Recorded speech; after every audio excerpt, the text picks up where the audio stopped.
I grew up in China in 1930s to 40s during the time that Chiang Kai-shek every day, but nothing, just try to defeat the Chinese communist bandits. And I think after so many years effort, by 1949, they defeated the Chinese communist people, defeated Chiang Kai-shek. He went to Taiwan and he died in Taiwan in 1975. I think that my personal interest in the Chinese Communist Party founding was the first, when I was a student at Georgetown in 1960, one of my professors, and he was a Columbia student who went back to China. He served as Chiang Kai-shek's personal secretary. And he told me a lot of interesting stories, and I'm sure he knows what we were talking about. And then he asked me, another professor wanted to know what is the Chinese Communist Party, how they came about. Asked me to write a term paper. I said, I'll try. So I wrote a term paper about the founding of a Chinese Communist Party, which is about 40, 50 pages, very long. And the professor, he liked it. I couldn't find the paper anymore. But in 1972, I came here from China in 1949, now over 70 years. My first trip return to China was after Nixon's trip in 1972, February. And the U.S. government sent me to Beijing to negotiate a student cultural book exchange. So I was sent to Guangzhou, Shenzhen, and then Shanghai. And then I was taken to the founding place of the CCP in Shanghai, former French concession. They showed me the founding place. They have a long conference table with 12, 13 chairs, like the original conference set. So that's what I began to interest. In fact, I have a photo. I couldn't find a photo of myself in front of the meeting site. I came back. I spent a lot of time trying to find out what exactly happened. In my memory, the party was founded in July 1921, 100 years ago. Exact date, nobody knows. But Mao Zedong said July 1st. Actually, it was not July 1st. I think it's sometime between July 20, July 23rd. And I also look into it. But it doesn't matter which date. But it was founded about 100 years ago. At that time, only about 12, 13 young people participated in the founding conference in the French concession townhouse. I think the building is still there. After the party, after 3 days, the conference, the French police in Shanghai, French concession police, tried to stop, arrest them. So they escaped to another lake nearby to finish their founding conference. About 12, 13 members. I know 2 of them in person. When I was a kid, one of them was a student from Japan. His name was Zhou, C-H-O-W, F-O-H-A-I, Zhou Fohai. A student study in Japan, Kagoshima University. And he came home in the summer 1921 in Shanghai. Another one was a student from Columbia, Mr. Chen Gongbo, Xie Kung-Po. He was a Columbia student. These two one from U.S., one from Japan. They also participated the conference. In fact, I know both of them. I met them I met Mr. Zhou in 1939 when I was in elementary school in Hong Kong. He and my parents are friends, so he came to our home. His son, older brother, were roommates in high school.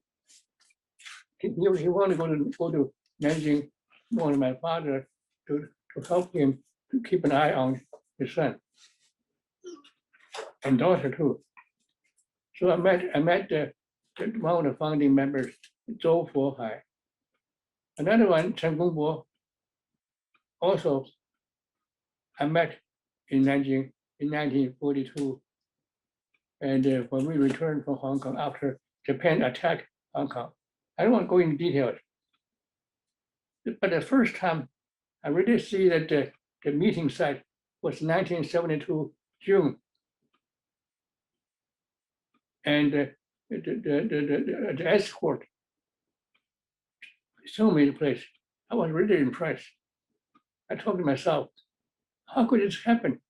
Just 12, 13 young people get together in a meeting place for 3 days, and then later on establish a party, not more than 20, 30 people. How could they survive in those difficult situations? So they went to Guangzhou to join Dr. Chen Yat-sen in Guangzhou, and with Chiang Kai-shek as the Wang Military Academy, and they're kind of a dual membership. So they began to expand the membership from about 20, 30, slowly into thousands. This is the early years. By 1926, when Chiang Kai-shek started his Northern Expedition campaign to defeat the warlords in China, the Chinese Communist Party member also joined him to fight the warlords. By the time they reached to Shanghai in 1927, Chiang Kai-shek discovered there are thousands members of Chinese Communist members also inside his army. So he started to try to kill them. Thousands were butchered by Chiang Kai-shek in 1927. This is very, very bloody. Zhou Enlai was arrested by a jailer in Shanghai, but this jailer liked this young man. He said, I open the gate, you just go ahead, live here. And Zhou and Mao, they went to Jiangxi, Nanchang, with another military guy, Zhu De, Xie, and they together start to establish a small Red Army in Nanchang, August 1st, 1927. That's the beginning, so-called Red Army.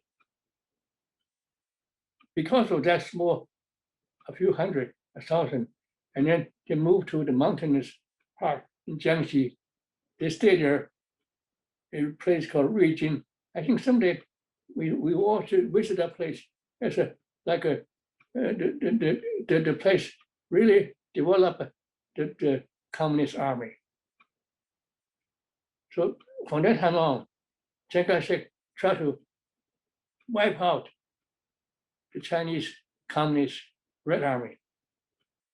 As a kid, every day I heard how many communists were killed by Chiang Kai-shek. I was in Nanjing, second grade. This is something that you must respect the Chinese Communist Party member young people, their persistence to fight it out with Chiang Kai-shek. So by 1934-35, Chiang Kai-shek squeezed out the Red Army. They had a long march from Jiangxi all the way. It took a year for them to reach Shanxi, Yan'an. This is my understanding. At that time, another young warlord, Zhang Xueliang, lost Manchuria. Japan attacked Manchuria in 1931. And he was so humiliated by the defeat by Japanese. So he wanted to fight back Japan instead of fighting Chinese communists. In 1936, December 12, when Chiang Kai-shek arrived Xi'an, tried to ask the young Marshal Zhang Xueliang to get rid of Mao Zedong's 8,000 troops in Yan'an. He didn't do that. He arrested Chiang Kai-shek, forced him to sign, say, we got to fight Japanese first. And that's the turning point for the survival of the Chinese Red Army. I was in Nanjing, second grade. I remember Chiang Kai-shek's Secret Service surrounded our house because my father was one of the top leader of Manchurian army from 1919 to 1935. I also remember Madame Chiang Kai-shek and her relative, H.H. Kung, the guy controlled the finance, came to our home to ask my father to call young Marshal Zhang Xueliang, do not kill, harm Chiang Kai-shek. I remember that. I think that is my early years understanding how the Communist Army started. But the Xi'an incident really changed everything for the future of Mao Zedong. Who was the one negotiate with Zhou Enlai? My cousin. He was the commander of 53rd Army. And he was also later on trying to defend in Manchuria in 1948. And he was captured. He died in the concentration camp in 1954. But this is my personal understanding of the early years of Chinese Communist Party. And we must say the young people from China in 1920s, they really wanted to make China look better. Nobody knew at the time what China is going to look like. I wasn't born yet. So this is what I remember. And also, I mentioned earlier, I went to Shanghai, 1972. They showed me the conference site. I was really much impressed. 12, 13 young people able to expand to a situation 20-some years later, defeat Chiang Kai-shek's millions army. And then by 1949, October 1st, declare the founding of a People's Republic of China. And that's what we have so-called People's Republic of China, or one call them Communist China today. Now they have almost 90 million party members.